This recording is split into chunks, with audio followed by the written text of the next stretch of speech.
Bueno, una tarde hoy sí fresquita, ¿no? Y curiosamente estoy sorprendido del tráfico tan fluido que hay al menos acá en El Palo, ¿verdad? Ah, por San Juan sí está lleno. Bueno, porque normalmente aquí en el Palo es llenísimo esta hora y más cuando llueve y cuando llegó la hermana Victoria que fue la primera antes de las 3 estaba vacío. Bueno, gracias al Señor por eso. Ya acabaron de leer, ¿verdad? Acabaron de leer, por ahí las estaba escuchando. Así que hoy quiero que estemos mirando la vida de una mujer muy conocida, de las más conocidas de la Biblia, y se llama Sara, ¿verdad? Se llama Sara. Bueno, quizá cuando pensamos en la vida de Sara, de pronto la primera imagen, puede haber excepciones, pero quizá la primera imagen que llegue a nuestra mente sea la de pensar o meditar en las virtudes de Sara, ¿no? Pensar que es el modelo, pensar que le creyó a Dios, pensar que se cita en Hebreos 11, pensar que se cita como ejemplo en Primera de Pedro 3 para las esposas. O sea, se pueden pensar muchas cosas. Pero ¿qué creerían ustedes si yo les digo que no siempre fue así?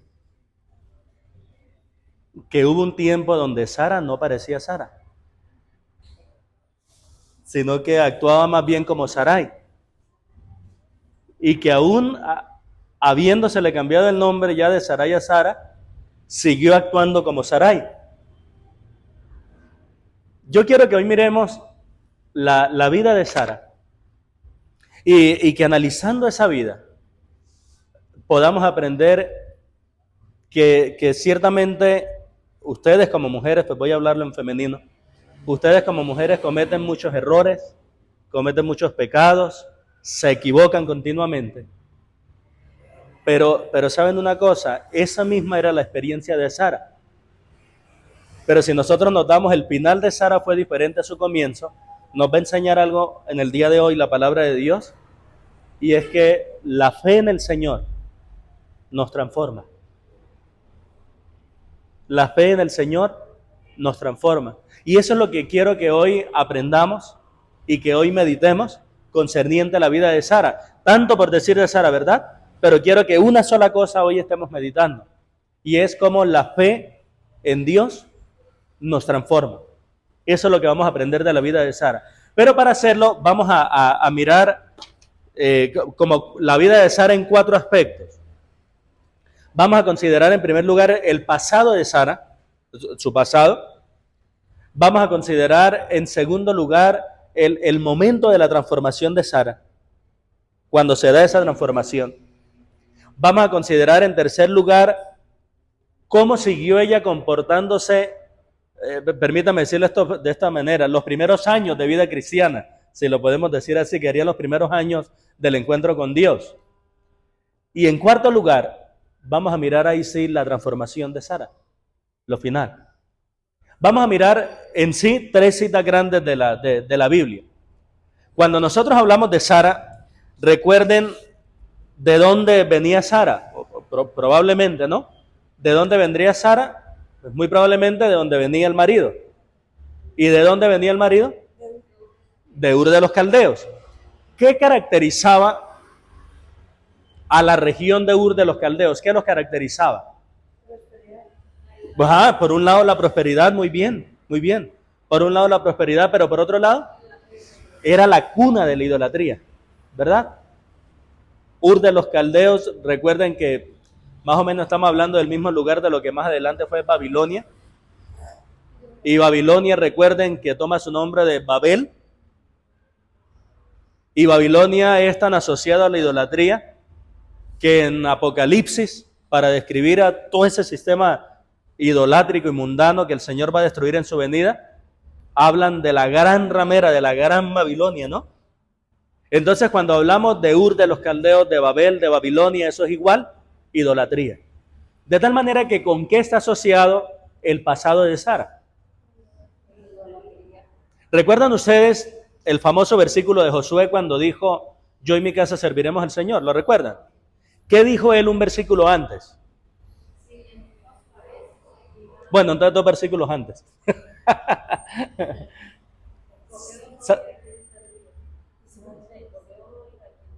Eso. Si a los dioses de los amorreos en cuya tierra habitáis, o a los dioses del otro lado del río que vuestros padres sirvieron. ¿Y a quién estaba haciendo el referencia allí? Abraham. Abraham.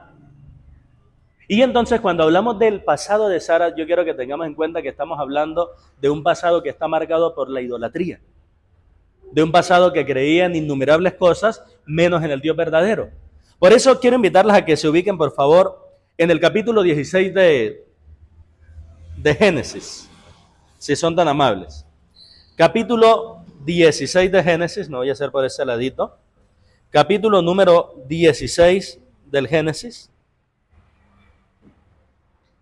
Y que miremos los versículos 1 al 6. ¿Tienes Biblia?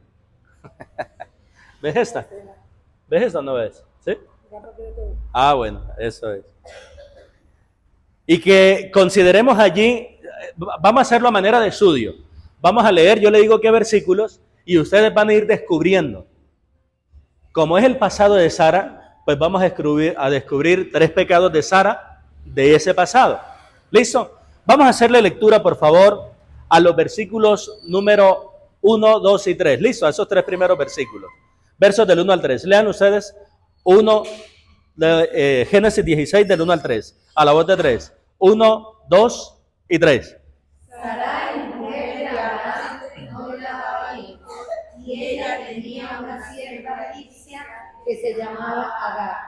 Dijo entonces Sarai a Abraham: ya ves que Jehová me ha hecho estéril. Te ruego pues que te llegues a mi sierva, quizá tendré hijos de ella. Y atendió Abraham al ruego de Sarai. Y Sarai, mujer de Abraham, tomó a Agar su sierva egipcia, al cabo de 10 años que había tratado Abraham en la tierra de Canaán, y dio por mujer a Abraham su marido. Hasta el 3, ¿cierto? Sí. Hasta el 3, muy bien. Para que me puedan responder qué pecado de Sara ven ahí, les voy a dar este poquito de contexto. Desde el capítulo 11 y en el capítulo 12 especialmente, y se repite en el capítulo 15, Dios le había hecho una gran promesa a Abraham, la más grande de todas. O sea, era parte que le había prometido, como dijéramos nosotros, casa, carro y beca. Aparte que le había prometido tierra, fortuna, todo eso. Eso es nada comparado a la gran promesa que Dios le hizo a Abraham. ¿Cuál era la gran promesa de Dios para Abraham? Más que una nación grande, más grande y más importante que una nación grande. Que iba a tener un hijo porque era la simiente de él. Es decir, la descendencia de él por la cual iban a ser benditas todas las naciones de la tierra. Y Gálatas nos explica cuál era esa simiente, que es Cristo. Con esa promesa que Dios le hizo voy a ponerlo en términos sencillos, Dios le prometió a Abraham: de sus lomos va a salir el Salvador del mundo. Por eso la bendición para todas las naciones. Por razón natural, hermanas, si Dios le prometió a Abraham que de él iba a venir el Salvador del mundo, ¿qué iba a tener Abraham? Un hijo. ¿Y con quién lo iba a tener? ¿Con quién estaba en ese momento cuando se da la promesa? Solo con Sara. Agar no existía. Estaba solo con Sara. Pero ahora vemos a Sara diciendo eso. Ya ahí sí les di suficiente luz. ¿Qué pecado ven en Sara? Muy bien, ese es el pecado. Del pasado, estamos en el punto número 1, analizando el pasado de Sara. Del pasado de Sara, lo primero que nosotros vemos es incredulidad. Porque ella no se dedicó a pensar, en ese momento, después sí lo hizo, pero en ese momento no se dedicó a pensar quién había prometido. El gran poder que tenía. Y por eso dice, bueno, Dios prometió un hijo, pero yo veo que esto le está quedando como complicado a Dios. Pasó el tiempo, ya han pasado varios años. Leyendo Génesis nos damos cuenta que 10 años ya llevaba Agar con ellos. Démosle a esta muchacha. Porque por parte del viejito y yo, no hay nada que hacer. Yo estéril, vieja, y sin el periodo. ¿Qué hijos? ¿Cierto? Entonces, el primer pecado que se ve de Sara es la incredulidad. ¿Listo? Segundo pecado que podemos ver de Sara en los versículos 4 y 5, si son tan amables. Vuelvan a leer así como lo leyeron de bien. Versos 4 y 5. 1, 2 y 3. Y él se llevó a Agar, la cual concibió, y cuando vio que había concedido, miraba con desprecio a su señor. Entonces Sarai dijo a Abraham: mi afrenta sea sobre ti. Yo te di mi sierva por mujer, y viéndose encinta, me mira con desprecio. Juzgue Jehová entre tú y yo. Ay, ay, ay, ay, ay, ay, ay. Les voy a leer en la Nueva Traducción Viviente cómo pone especialmente el versículo 5 y ahí vamos a identificar el otro pecado de Sara. Dice el versículo 5. Entonces Sarai le dijo a Abraham: todo esto es culpa tuya. Puse a mi sierva en tus brazos, pero ahora que está embarazada me trata con desprecio. El Señor mostrará quién está equivocado, tú o yo. ¿Juicio o qué? A ver, Conchuda, va por ahí, por el lado de Conchuda. Depositar el pecado de uno en otro, ¿cómo se llama eso? Ajá, va por ahí la cosa, va por ahí. No me acuerdo cómo se llama. Saben que aparte de incrédula, que ya lo miramos, Sara era irresponsable. Porque la palabra irresponsable significa que yo no estoy dispuesto a asumir las consecuencias de mis actos. Al leer el pasaje, ¿quién propuso a Agar? ¿A quién se le ocurrió la idea? Y se dan cuenta que ella le dice al viejito y el viejito accedió, pero no dice la Biblia que él se va a buscarla. ¿Sí observan eso? ¿Qué es lo que dice la Biblia? Que Agar se la entregó. O sea, no solo la autora intelectual, sino también la material. O sea, yo no estoy diciendo que Sara se acostó con Agar, por supuesto. Pero lo que sí estoy diciendo es que la cosa no fue Abraham, Agar, ay, bueno, mija, yo me voy, nos vemos mañana. No. Ella la coge y la lleva. Ahora, ¿de quién es la responsabilidad de que ahora por estar embarazada, ¿a quién se le ocurrió que era mejor que la otra estuviera embarazada? Pero se dan cuenta que ahora no quiere vivir con las consecuencias de que la otra está embarazada. ¿Y entonces la culpa es de quién? ¿Del marido? ¿Perdón? Se victimizó, claro. Y miren que este pasado de Sara, que insisto, está rodeado del paganismo, del cual venía de Ur de los Caldeos, de no creer en el Dios verdadero. Fíjense que la lleva por un lado a no creer en la palabra del Dios verdadero que siempre la cumple. Pero por otro lado, cuando está recibiendo las consecuencias de sus propias malas decisiones, le dice al marido, la culpa es suya. La Reina Valera, el versículo 5, la parte inicial, ¿cómo lo dice? El verso 5. Entonces, mi afrenta sea sobre su... Ahí, esa parte la traduce, me gusta cómo la traduce aquí. Todo esto es culpa tuya. Por eso dice, mi afrenta sea sobre ti. Todo esto es culpa tuya. Y la parte final del versículo, del mismo verso 5, ¿cómo dice? Y entonces aquí la traduce es, el Señor mostrará quién está equivocado, si tú o yo. Conchuda. Hermanas, aquí 20 segundos de confesión.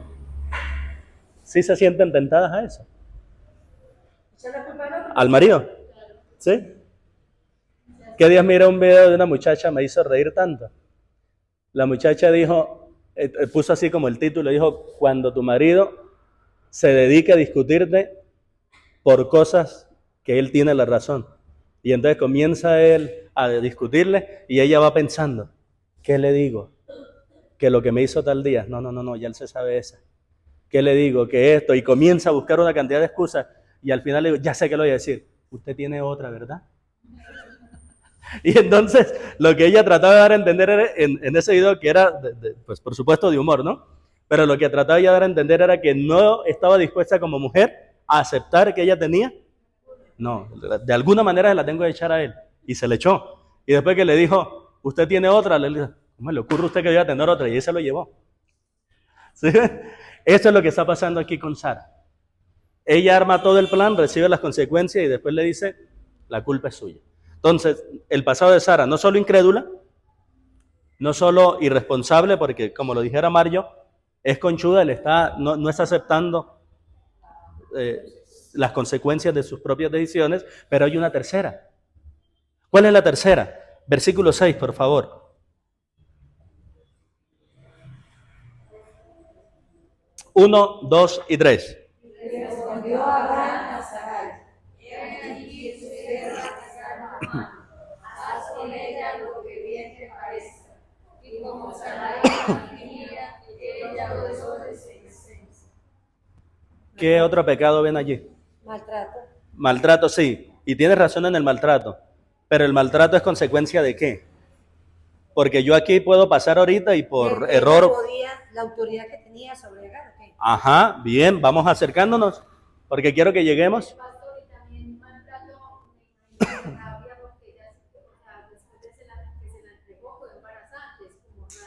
Muy bien, nos vamos acercando, abuso de poder, rabia, nos vamos acercando. ¿Qué quiere decir? ¿Qué había en el carácter de Sara cuando hizo todas estas cosas? Odio. ¿Sí? Envidia. ¿Cómo se llama cuando alguien me hace mal y yo le devuelvo el mal? Muy bien.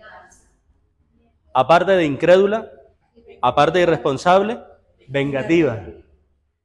Vengativa, es decir, Sara en este momento es el ejemplo contrario de no paguéis mal por mal.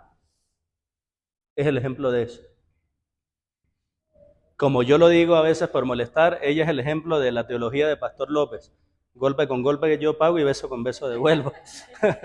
Entonces a ella le hicieron mal y ella devolvió mal. Bueno, les hago una pregunta, hermanas, porque yo quiero que reflexionemos mucho. Ustedes saben que la idea no es correr ni afanarnos, sino reflexionar. De esas tres cosas que hemos visto de Sara, no creerle a Dios, echarle la culpa al otro y tomar venganza, por supuesto, de los que me han hecho mal. ¿Cuál o cuáles reflejan en su vida? No para que lo digan en público, pero ¿cuál o cuáles de estas tres actitudes están en su vida hoy? ¿Hay alguna persona contra la cual ustedes se han vengado o quieran tomar venganza? ¿Hay alguna parte de la palabra del Señor que ustedes no hayan creído, que ustedes digan, no, yo no creo que el Señor haga esto, mejor le ayudo tomando atajo por este lado? ¿O hay en ustedes algo de no aceptar la responsabilidad, sino mirar a quién culpo?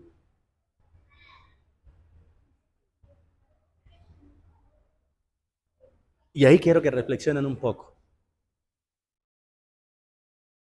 Sin duda que esto fácilmente puede presentarse en una cristiana si se descuida. Sin duda. Pero recuerden que hasta ahorita estamos mirando a Sara, es recién salida de allá de ese lugar lleno de idolatría. Hasta ahorita estamos ahí. Entonces, miren la vida de Sara, ¿no? No sé si ustedes sienten lo mismo que yo sentí al preparar la enseñanza, pero como que logra uno conectar y decir, uy, yo soy así. O al menos yo he hecho esto. Vemos a Sara como de una manera tan humana, tan frágil, ¿verdad? Tan mala. ¿Tan mala? ¿Sí, hermano? Pastor, yo me he sentido mucho así últimamente. Por muchas cosas que me han pasado.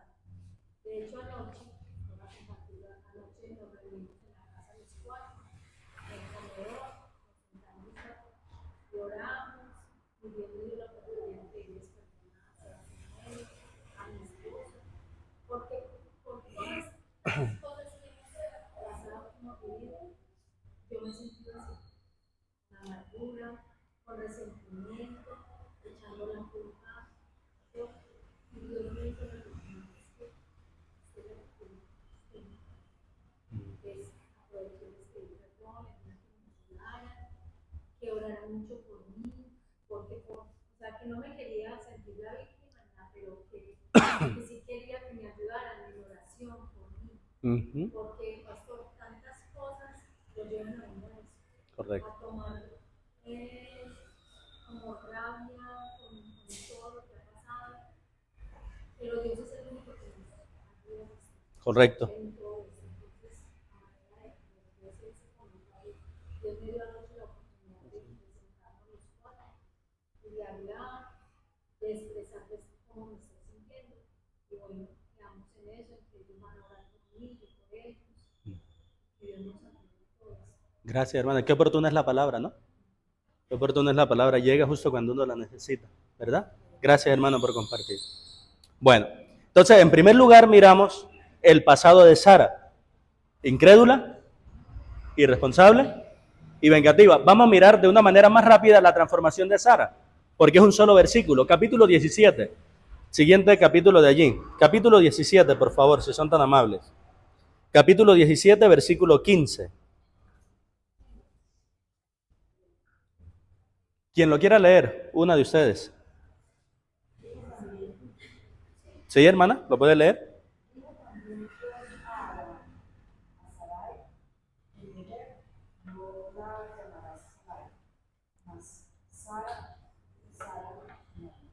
Ahí está. Eso. Y esta es la última vez que aparece en la Biblia esta mujer bajo el nombre. Nunca más vuelve a aparecer. Es la última vez que aparece así. Nunca más vuelve a aparecer. Hasta ahí. De aquí en adelante la encontramos solo como Sara. Ahora, el significado de estas dos palabras, que miren que es nada más, dijera nuestro presidente, nada más una I de diferencia, porque miren que nada más una I, esa I marca una diferencia grandísima. Sarai significa dominante. Sí, Sarai significa dominante. Y yo creo que esa expresión dominante pues va muy acorde a lo que acabamos de estudiar, ¿verdad? Va muy acorde, dominante. Pero al quitarle la I, ¿cómo queda? Sara. Y saben que es interesante que Sara se traduce, en nuestro contexto para entenderlo, Sara se traduce como dama o señora. ¿Notamos alguna diferencia? Es decir, que antes era la mujer la que manda, pero ahora es la dama, ahora es la señora, está puesta en su sitio. Y es una señora que comienza a reconocer que tiene un señor. Y por eso guarda su compostura, guarda su sitio. De esa manera, o mejor, esa es la expresión que utiliza el Señor para marcar la transformación en la vida de Sara, que es lo segundo que quiero que miremos hoy.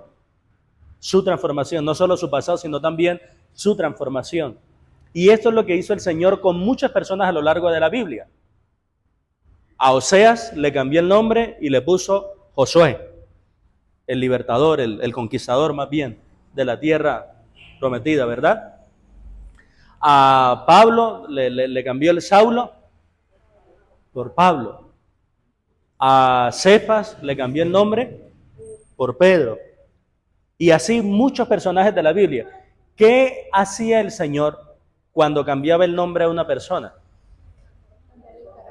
Muy bien, porque el nombre es sinónimo de carácter. Entonces, al cambiar el nombre, el Señor estaba cambiando ¿qué? El carácter. Ahora, en el Nuevo Testamento ya nosotros, ¿cómo conocemos ese cambio de carácter? Para nosotros, se lo dijo el Señor a Nicodemo. Eso es, nacer de nuevo, o nuevo nacimiento, o renacimiento, como lo quieran llamar. Nacer de nuevo. Es ahí donde nosotros comenzamos a tener un nuevo carácter. Óiganlo bien, no nuevas costumbres, sino un nuevo carácter, un nuevo corazón. Ya hay un nuevo carácter. Y con ese nuevo carácter podemos oír, podemos ver, podemos comprender las cosas de Dios. ¿Cómo debería, oíganme bien la pregunta, debería ser la vida de Sara ya que el Señor le cambió el carácter? De aquí en adelante, ¿cómo debería ser? ¡Claro! Pero pues avancemos un capítulo más y veamos otra vez a Sara. ¿Qué pasa? A ver si de pronto nos identificamos con esta Sara del capítulo 18. Ubíquense, por favor, capítulo 18, versículo 9. Capítulo 18, versículo 9. ¿Lo tienen ahí? Bueno, en primer lugar nosotros miramos de Sara su pasado, ¿verdad? En segundo lugar, y de manera más rápida, miramos su cambio, ¿verdad? Pero ahora vamos a mirar en tercer lugar sus luchas. Ya como una mujer creyente, ya no una idólatra, sino como una mujer creyente. Creyente genuina, ¿no? Pero miremos sus luchas. Versículo 9. ¿Lo tenemos allí? Vamos a leer desde el 9 hasta el 15 en total, pero inicialmente solamente el 9 y el 10. Génesis 18, versículos 9 y 10 nada más. A la voz de 3. 1, 2 y 3. Y le dijeron, ¿dónde está Sara tu mujer? Y él respondió, aquí en la tienda. Entonces dijo, De cierto volveré a ti, y según el tiempo de la vida, he aquí que Sara, tu mujer, tendrá un hijo. Y Sara escuchaba a la puerta de la tienda que estaba detrás de ella. ¿Qué ven en Sara en esa última expresión? Y Sara escuchaba detrás o espaldas del que estaba hablando. Chismosa. Chismosa. Yo creo que ese es un distintivo natural de todo. ¿Qué estarán hablando? Y un hombre relajado, ¿no? Pero en las mujeres más, ¿cierto? Más complicadito. Con contadas excepciones de algunos varones. Que le gusta más el chisme que la comida también. Pero vean que esta Sara, creyente verdadera, la transformó el Señor porque el Señor la cambió, pero esa parte de su carácter todavía estaba ahí, ¿cierto? O sea, todavía de chismosa, prestándole atención a lo que no eso. Recuerden que lo que dice 1 de Pedro 4, ninguno de vosotros sufra por entremeterse en lo ajeno. Palabras nortesantanderianas, que ninguno sufra por metido. ¿Cierto? Pero aquí está Sara. ¿Saben cómo le dicen en Ocaña a estas personas así? De sopona. Se le dice en Ocaña, de sopona, está ahí de chismosa, como ustedes lo dijeron. Entonces, a pesar de que el Señor la cambió, el chisme todavía hace presencia. Miremos otra parte de la vida de Sara. Ahora en los versículos, vamos a leer 4 versículos, del 11 al 14.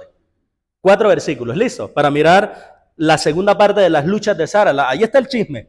¿Cuál es la segunda parte de las luchas de Sara? Del 11 al 14. 1, 2 y 3. Y Abraham y Sara eran viejos de edad avanzada, y a Sara le había cesado ya la costumbre de las mujeres. Se rió pues Sara entre sí, diciendo: después que he envejecido, tendré deleite, siendo también mi señor ya viejo. Entonces dijo: ¿por qué se ha reído Sara? ¿Será cierto que he de dar a luz siendo ya vieja? ¿Hay para Dios alguna cosa difícil? Al tiempo señalado volveré a ti, y según el tiempo de la vida, Sara tendrá un hijo. Bien. ¿Qué otro? ¿Burletera? Muy bien. ¿Saben una cosa? Ya ustedes dijeron en el punto 1. Incredulidad. Es decir, después de que el Señor la cambió, la incredulidad siguió de largo. Hermanas, una palabra de ánimo en medio de la debilidad. ¿El padre de la fe quién es? Abraham. Pero Abraham fue el padre de la fe después de muchos años de caminar con Dios. Inicialmente Abraham fue un hombre que dudó del Señor, al igual que usted y al igual que yo. Cuando ustedes lean Génesis capítulo 12, se van a dar cuenta que Génesis capítulo 12 empieza con un pero. Pero Jehová había dicho a Abraham: vete de tu tierra y de tu parentela a la tierra que yo te mostraré. ¿Qué indica eso? Y el versículo anterior, el 11:31, nos enseña qué ocurrió para que Abraham pudiera salir de su tierra. Lo que ocurrió fue que el papá lo cogió de la mano y le dijo: nos vamos, mijo, y se lo llevó con todo y mujer. Llegaron a Harán, y luego de estar mucho tiempo en Harán, es donde sí Abraham dice: me voy, y deja al papá en Harán y agarra a él para cumplir el camino o seguir el camino que Dios le dio. Entonces, una palabra de ánimo. La incredulidad, y esto escúchenmelo con cuidadito, la incredulidad, si bien no es algo que nosotros debemos como quedarnos siempre siendo incrédulos, la incredulidad es parte normal del proceso de la vida cristiana. ¿Cómo llega uno a dejar de ser incrédulo? Conociendo a Dios. Entonces, en la medida en que nosotros comenzamos a avanzar en la vida cristiana, en la medida en que comenzamos a leer la Biblia, en la medida en que comenzamos a estudiar la Biblia, en la medida en que comenzamos a experimentar a Dios en nuestra vida, va en nuestro corazón guardándose ese buen carácter de Dios que nos confirma: Dios es veraz, Dios prometió y Él cumplirá. Dios es fiel. Dios no falla. Dios no me abandona. Y ya en el corazón grabado quién es Dios de una manera verdadera, es que ya nosotros comenzamos a creer. Entonces, no se desanimen si están ahora siendo incrédulas. Pero lo que sí, procuren conocer a su Dios, porque el conocimiento de Dios es lo que los va a librar de la incredulidad. ¿Listo? ¿Ese qué versículo es? 14. Ahora lean el 15, por favor. Versículo 15. 1, 2 y 3. Entonces Sara negó diciendo, no me veré porque estuvo bien. Y él dijo, no es así, sino que te ha reído. ¿Cuál es la tercera lucha que vemos? ¿Cuál? Ahí está. De la responsabilidad mentirosa. Ahí está. Lo que resalta ahí es que era ella. Porque ¿qué fue lo que le recriminó Dios? Sabemos que el ángel de Jehová es el Señor Jesucristo en el Antiguo Testamento. Que se rió. ¿Cierto? Eso fue lo que Dios le recriminó. Y no tanto le recriminó que se rió, sino la negación de que se había reído. ¿Sí se dan cuenta que ella dijo, no, yo no me he reído? Y miren lo que él dijo, no es así, que te has reído. Claro, porque ese es el origen de todo eso. Entonces, la tercera lucha de Sara fue la mentira. La mentira. Vea, miren, si uno subordina la mentira a las condiciones, nunca las va a dejar. A las circunstancias. Si uno dice, no, yo voy a dejar de decir mentiras cuando ocurra esto, nunca va a dejar de mentir. Porque la mentira no tiene lugar en ningún ámbito. Siempre la verdad. Miren, esta historia de la vida real.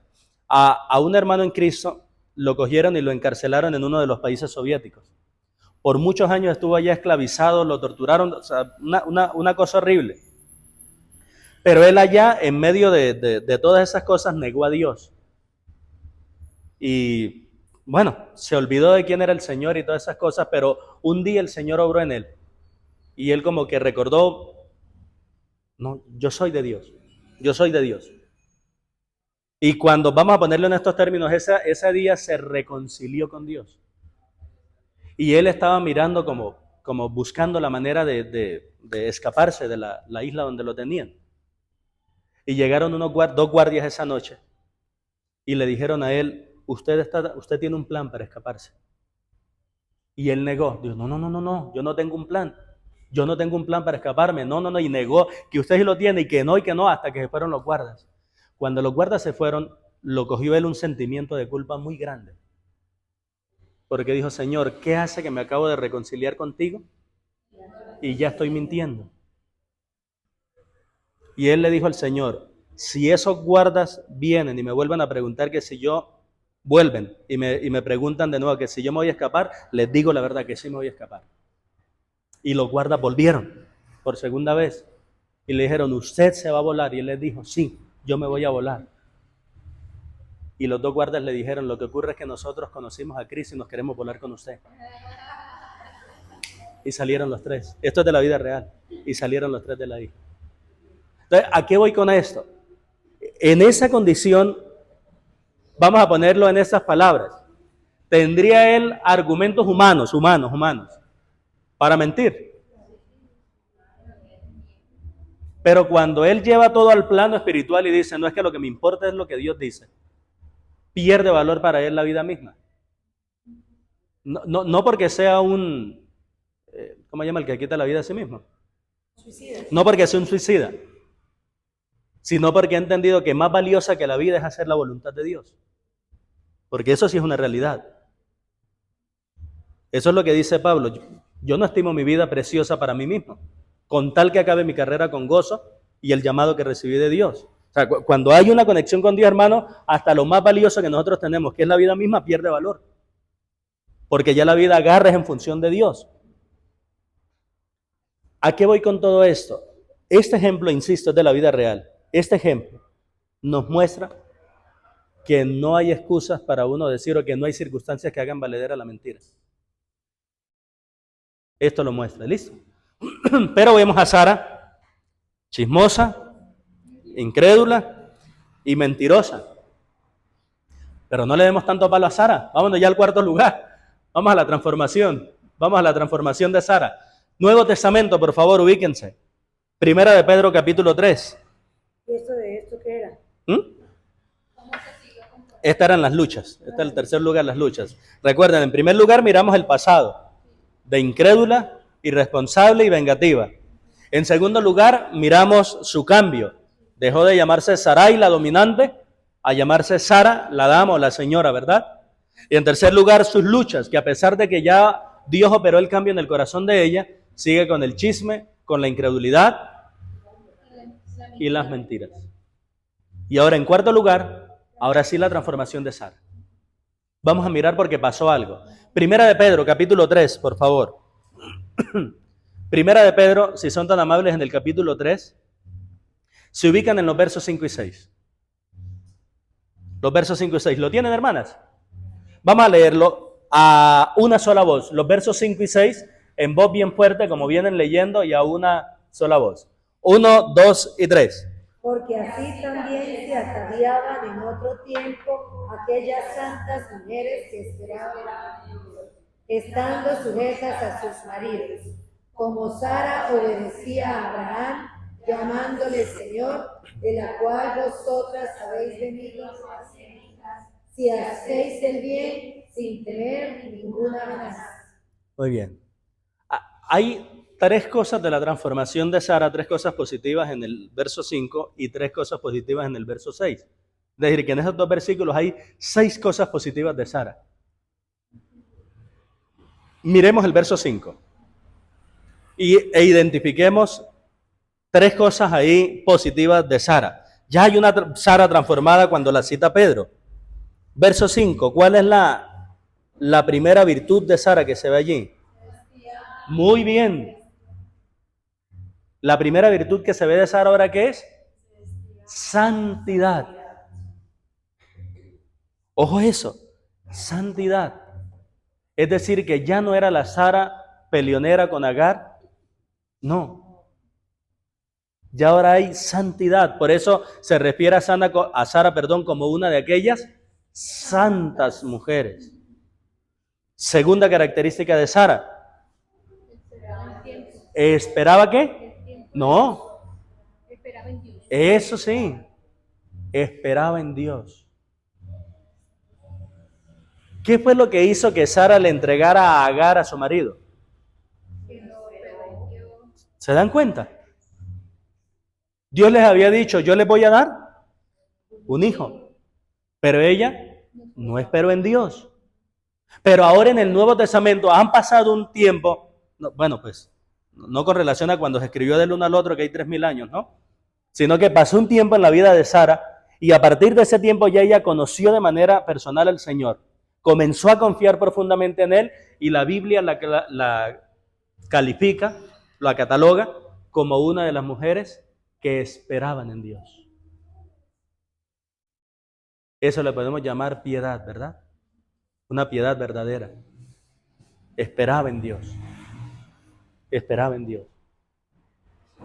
No solo santa, no solo piadosa. Ahí en el mismo versículo 5 hay una tercera característica. ¿Cuál? Muy bien.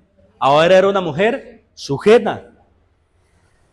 Y sujeta indica que ya no le planteaba al marido maneras de hacer lo contrario a lo que Dios decía. Como ocurrió cuando Agar.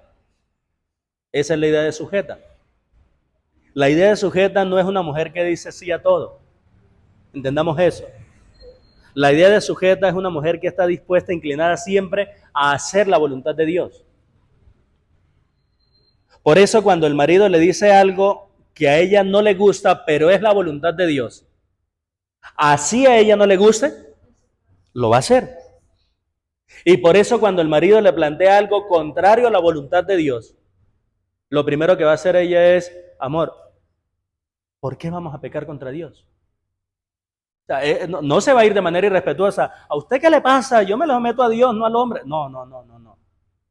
Pero sí es una mujer que con mucha dulzura, pero con mucha firmeza le puede decir, amor, ¿por qué vamos a hacer lo contrario a lo que Dios dice? ¿O por qué vamos a dejar de hacer lo que Dios nos dice que sí hagamos? Esa es la mujer sujeta, para que lo tengamos presente. Una mujer que le dice que sí al marido a todo, no es sujeta. Ahora, tengan ustedes cuidado con esto, de que cuando se opongan al marido, lamentablemente, la mayoría de veces es por capricho y no por voluntad de Dios. Entonces tengan cuidado que el corazón no las engañe. Tengan mucho cuidado. ¿Listo? Tengan mucho cuidado con eso. Santidad, piedad, sujeción. Ahora en el verso 6, ¿qué otra característica vemos de Sara? Obediente. Porque como Sara, ¿qué hacía? Obedecía. ¿Cierto? ¿A quién? ¿Y quién era Abraham? Ahí está. Obediencia. Van 4, ¿cierto? ¿Cuál es la quinta expresión de la transformación de Sara? A ver. Ajá, bueno, tienen razón. Yo lo había dejado dentro de la palabra obediencia, pero tienen razón. Si quieren otra categoría, tienen mucha razón. Porque obedecía a Abraham llamándole. Es decir, que cómo se expresaba el respeto de ella para Abraham. ¿Por medio de qué entonces se expresaba el respeto? Las relaciones, Señor. No, si dice llamándole. Es la palabra. Muy bien. ¿Cómo se expresaba el respeto de ella hacia su marido? Por la manera de hablar. Cuando se refería a él, lo hacía de una manera respetuosa. Por eso les digo que decirle al marido que no es correcto hacer algo que Dios desaprueba, no tiene que ir enlazado de ser brusca. Debe ir o grosera. Tiene que ir dentro de eso. Pero en lugar de que usted le diga, ¿qué le pasa? En lugar de eso, usted le diga, amor. Eso no es agradable a Dios. Porque cuando usted le dice al marido, ¿qué le pasa? La lucha es entre el marido y ¿quién? Y usted. Pero cuando usted le dice con ternura, amor, ¿por qué vamos a hacer algo contrario a Dios? La lucha es entre el marido y ¿quién? Entonces más le vale al marido que se ponga pilas. ¿Notamos la diferencia? Entonces, para que lo tengamos en cuenta, mis hermanas. Entonces, bueno, ustedes armaron ahí una quinta categoría, me parece muy buena, llamándole Señor. ¿Qué otra hay allí en el verso 6? Hacía el bien. Muy bien. Si hacía el bien, entonces, ¿cómo era ella ahora? Bondadosa. Era una mujer bondadosa. Era una mujer bondadosa. Y una sexta, bueno, séptima, porque le metimos la que ustedes descubrieron. ¿Cuál? Tenía ninguna amenaza. Confiada en el Señor. ¿Confiada? Sí, buena palabra. ¿Cómo? Sin temor. Yo le coloqué, me gusta confiada, yo le coloqué la palabra segura. Era una mujer segura. No segura de sí misma. ¿Segura de quién? De Dios. Sin temer ninguna amenaza. Que el marido le echaron del trabajo, no está la mujer, ¿y ahora qué hacemos? ¿Con qué pagamos el arriendo? ¿Y ahora el mercado? ¿Y ahora los servicios? Que se enfermó el marido, ¿y entonces qué hacemos ahora con esto? Sin temer ninguna amenaza. Recuerden que cuando habla de la mujer virtuosa, en Proverbios 31 dice que la mujer virtuosa ve el futuro, ve que viene el invierno, ¿y qué hace ella? Se ríe. Ella dice, se ríe de lo porvenir. Y ese se ríe de lo porvenir no es de una mujer burlona, no. Está confiada. ¿Y por qué está confiada? Ya hizo todo lo que Dios le dijo que tenía que hacer. Por eso está segura. Hermanas, la inseguridad, el temor, no son características de una mujer de Dios. Lo es el echar fuera el temor, lo es la seguridad, lo es la confianza en Dios. Yo no sé si ustedes tuvieron la impresión que yo tuve, pero parece que es una Sara en Génesis y es otra Sara en Primera de Pedro. Parece que fueran hasta dos mujeres, ¿no? Parece que fueran dos personas diferentes. Pero eso, ¿en qué momento? O sea, ¿en qué momento ocurrió todo eso? Hay una pista, no una pista, una declaración clara en la Biblia. Hebreos capítulo 11, versículo 11 dice, por la fe, Sara hizo esto. ¿Cuál fue la clave para que Sara pudiera obtener o experimentar mejor esta transformación? Por eso iniciamos diciendo que la fe en Dios nos transforma. La fe en Dios nos transforma. ¿Qué implica para nosotros que la fe en Dios nos transforma? Que lo que hizo el cambio profundo en Sara, lo que hizo la transformación profunda en Sara es que ella creyó la palabra de Dios. Por esa razón, cuando Ismael era un adolescente y comenzó a burlarse de Isaac, Sara le dijo a Abraham, este no va a heredar con mi hijo. Y a simple vista pareciera equivocado lo que ella está diciendo. Pero cuando avanzamos en la lectura, dice que Abraham se enojó, se angustió muchísimo, porque pues era el hijo de él. ¿Cómo le ocurre que yo voy a echar a mi hijo? Pero viene la intervención de Dios. Y lo que Dios le dice es, en este caso, haz todo lo que Sara está diciendo. Porque en ese momento ya Sara no estaba reclamando, échale a egipcia esa porque yo quiero vivir aquí tranquila. En ese momento la motivación de Sara es, la promesa de Dios es que va a haber un descendiente, un salvador del mundo que va a venir por nosotros y eso es a través de Isaac. No le pongamos ningún estorbo.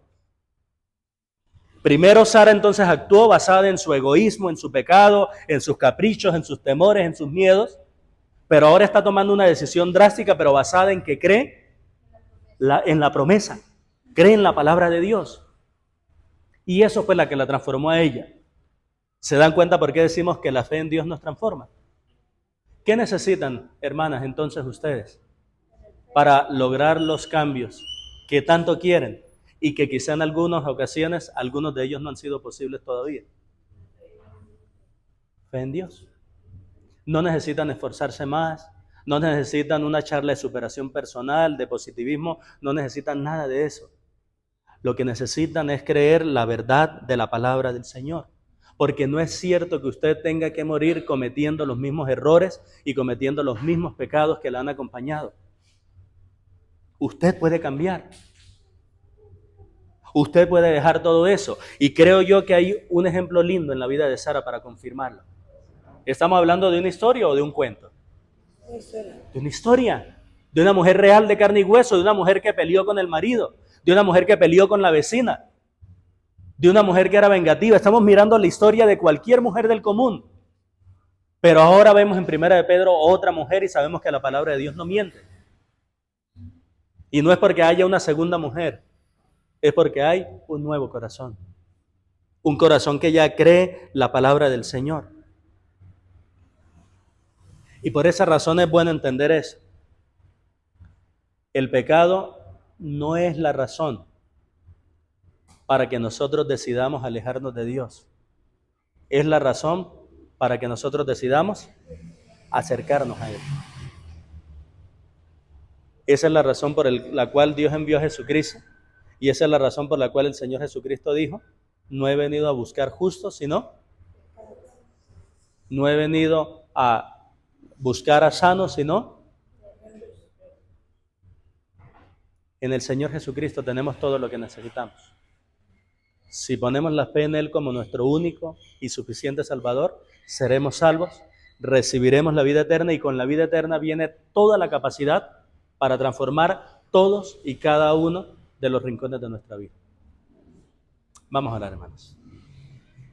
Padre, gracias por tu palabra bendita, santa, perfecta, que nos ayuda al mostrarnos la realidad. Tú no ocultas el pecado de ninguno de tus siervos ni de tus siervas, sino que nos los muestras tal cual como son, para que nosotros sepamos que así como hubo esperanza para ellos, hay esperanza también para nosotros. Y que así como nosotros podemos, o como ellos pudieron tener un cambio en su vida, nosotros también podemos tenerlo. Gracias por la vida de Sara, por enseñarnos a través de ella que la fe en ti nos transforma. En Cristo Jesús, amén y amén.